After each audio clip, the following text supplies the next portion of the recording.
Hello again, Guardians, and welcome back to the channel for another Destiny content related video on the Rise of Iron expansion. In today's video, you're going to get a little kicker. You're going to get the ability to know what items you should buy from the vendor in the Iron Banner. And you're going to learn a couple new changes, especially if you haven't signed into the Iron Banner this week.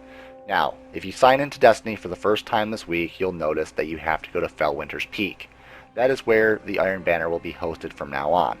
You'll also learn that it's the first Iron Banner that's going to host the Supremacy game mode, therefore kill confirmed like Call of Duty. Another thing, Saladin is no longer hosting it. You're actually going to meet a new face, a new Guardian hosting the Iron Banner. Well, you're going to see her helmet, not her face. Before us today, in front of us in this video footage, is Efrideet. Efrideet was one of the 9 original Iron Lords that were the greatest known names out of the Iron Banner. They're also the greatest known Guardians to have ever protected the last safe city on Earth, meaning she's a legend. And there's a lot of stories and lore behind her that we'll go over later on in a later video. But that video is definitely going to be saved for a later time on the channel. Therefore, if you want to see more lore videos on the Iron Lords, definitely subscribe to the channel today. And let's move on to the items that she is selling, because there's a couple things we might want to go over. What should we buy? What is she selling? And what are the new styles and gear and loot drops out of the Iron Banner? So, Efrideet is here. We've got some new items because she's got a different style than Saladin, and she all around pretty much raided the Iron Temple's vaults with some new items for us to gather. The Unbent Tree, auto rifle, 350 attack. We've got the Proud Spire, 350 arc damage. We've got the Iron Saga cloaks, bonds, or marks. And then we've got the gloves, gauntlets, or grips for the Iron Saga as well. Iron Saga is the new armor type for the Iron Banner. Now, first thing we want to go over are the gauntlets. Are they good? Well, they're fairly mediocre, to be honest with you. You could definitely get a higher intellect and discipline on either of these, and the strength on the other one isn't actually that high as well either. Also, the perks on them are fairly decent, but again, you could just farm for these gauntlets inside of the Crucible while you're playing Iron Banner and get higher intellect and discipline rolls, allowing for your build to be a little better. And the 350 defense on buying these from her are already a waste of time because you'll have to actually infuse the gear before you can use it. Moving on, we've got the Iron Saga cloaks and the bonds and the marks. Now, the very first thing I would like to tell you is this one is a perfect roll of light, intellect 35, discipline 35.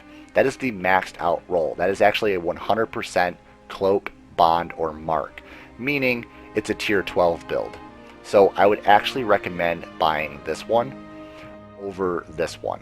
If you get this one, it's going to have 2 points missing on strength, and nobody really normally runs a disciplined strength build. Unless you're running a Night Stalker Hunter, you might want to run that, but I would actually definitely buy this mark, cloak, or bond right here. The 35 intellect discipline. Now, moving on, we've got the shotgun, the Proud Spire. Let's actually go into the perks here. Now, the gun style, interesting. And you can see the Iron Banner logo down on the stock, and pretty much it's just a weird looking rustic iron tube with a giant knife on the end of it. We've got replenished, we've got rangefinder, snapshot, casket mag, we've got rifled barrel, we've got oiled frame, linear compensator, accurized ballistics, and field choke. To be honest with you, there's only 2 perks on this entire shotgun that actually interest me. Rifled barrel and rangefinder. Everything else I could literally toss to the side and pick any other perk out of the tree to actually fix with these ones. I really don't like this shotgun, and it's fairly horrible inside of PvP, and it's not going to work in PvE as well either. So I would actually recommend not buying the shotgun and farming for a better roll out of the Iron Banner while you're playing. Plus, the 350 light level, not worth actually infusing to use a crappy shotgun like this. Now, the Unbent Tree. The Unbent Tree, you could kind of buy, kind of use it. It's kind of okay, but I wouldn't recommend buying it either because it is missing a very important aspect to the middle tier. The middle tier is lightweight and casket mag.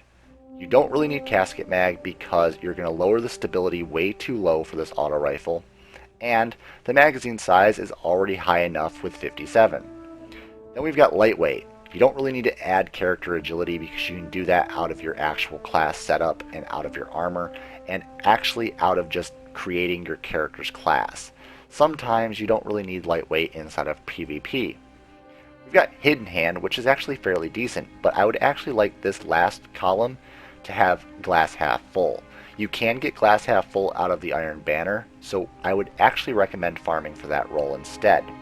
You also have perfect balance here, but I would actually like to have counterbalance in the middle possibly, with rifle barrel in the first slot. Reinforced barrel's nice, but the perfect balance with reinforced barrel, I would actually recommend rifled barrel. And that is about it, guys. I hope you all enjoyed this video, and if it helped you in any way decide if you needed to buy anything from Efrideet, please drop a like on the video.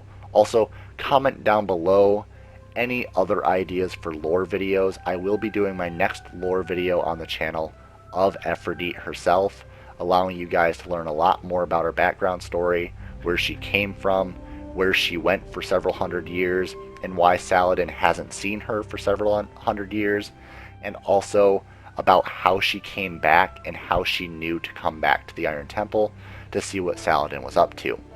Here you go, Guardians. Hope you enjoyed the video. I'll see you all, Starside, in the next video.